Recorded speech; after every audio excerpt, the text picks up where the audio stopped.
हिंदू धर्म में मार्गशीर्ष मास को बहुत ही पवित्र और शुभ माना गया है। इसे अघन महीना भी कहा जाता है। यह महीना भगवान श्री कृष्ण को अत्यंत प्रिय है। पंचांग के अनुसार इस बार मार्गशीर्ष मास की शुरुआत 6 नवंबर से होकर 4 दिसंबर गुरुवार को इसका समापन होगा।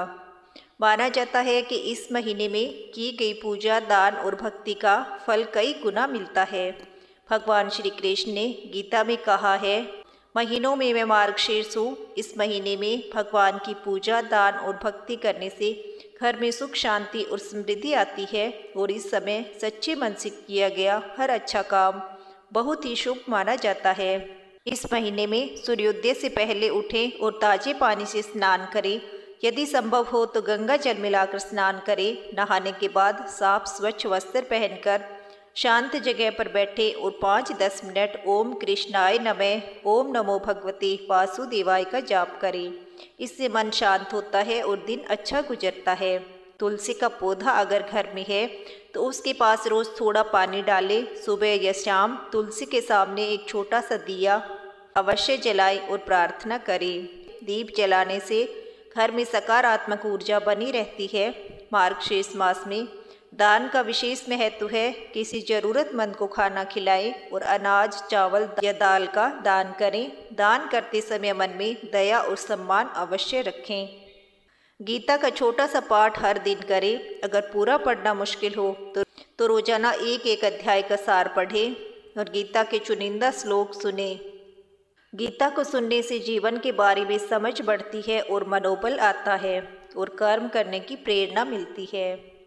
मार्गशीर्ष मास में हल्का और पवित्र भोजन करें। नशा या बहुत भारी भोजन करने से बचें और साथ ही मानसिक रूप से भी संयम रखें। क्रोध, चिड़चिड़ापन, ईर्ष्या और अफवाह फैलाना, इनसे दूर रहें। इस महीने में मांस, मदिरा या किसी भी तरह के तामसिक चीज़ों का सेवन ना करें। मान्यता है कि इस मास में जीरे का सेवन वर्जित माना गया है, इसके लिए भोजन में इसका इस्तेमाल ना करें। इस दौरान क्रोध, आलस्य, झूठ, छल कपट ना करें और ना ही किसी को अपशब्द कहें। मार्गशीर्ष मास श्री कृष्ण की भक्ति का समय है, इसलिए इस दौरान अहंकार, गुस्सा, आलस्य, झूठ और छल कपट और ईर्ष्या का त्याग करें। गुरु, माता पिता और वरिष्ठ जनों का आदर करें। इस महीने में पितरों को याद करना बेहद शुभ माना गया है। पुराणों में भी इस महीने को भगवान श्री कृष्ण और भगवान विष्णु का स्वरूप माना गया है। यह महीना ज्ञान, भक्ति, दान, पुण्य और साधना के लिए बहुत ही महत्वपूर्ण माना जाता है।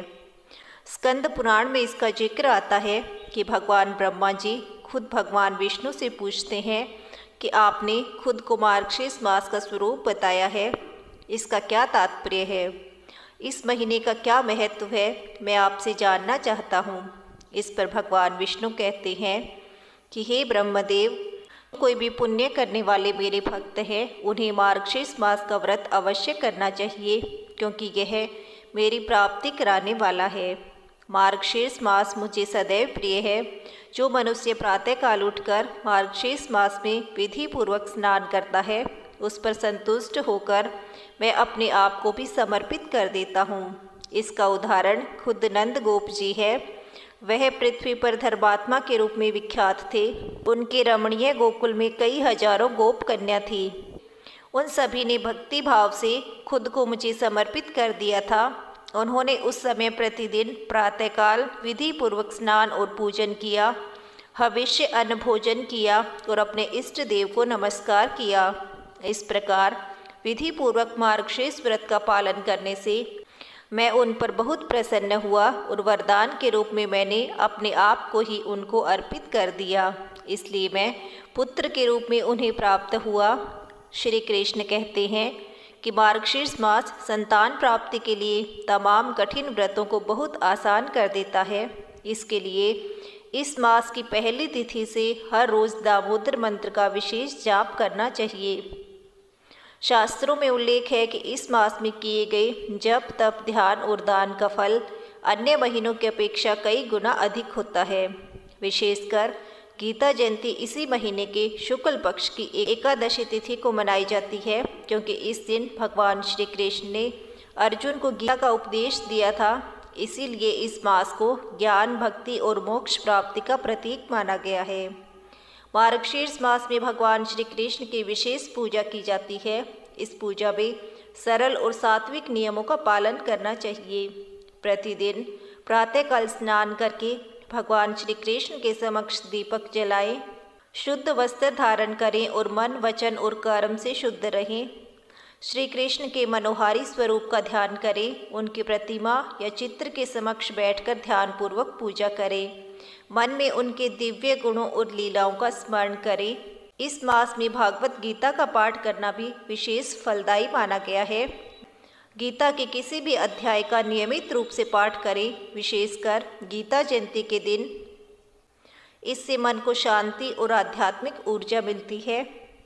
इसके साथ ही ओम नमो भगवते वासुदेवाय मंत्र का 108 बार जाप करें।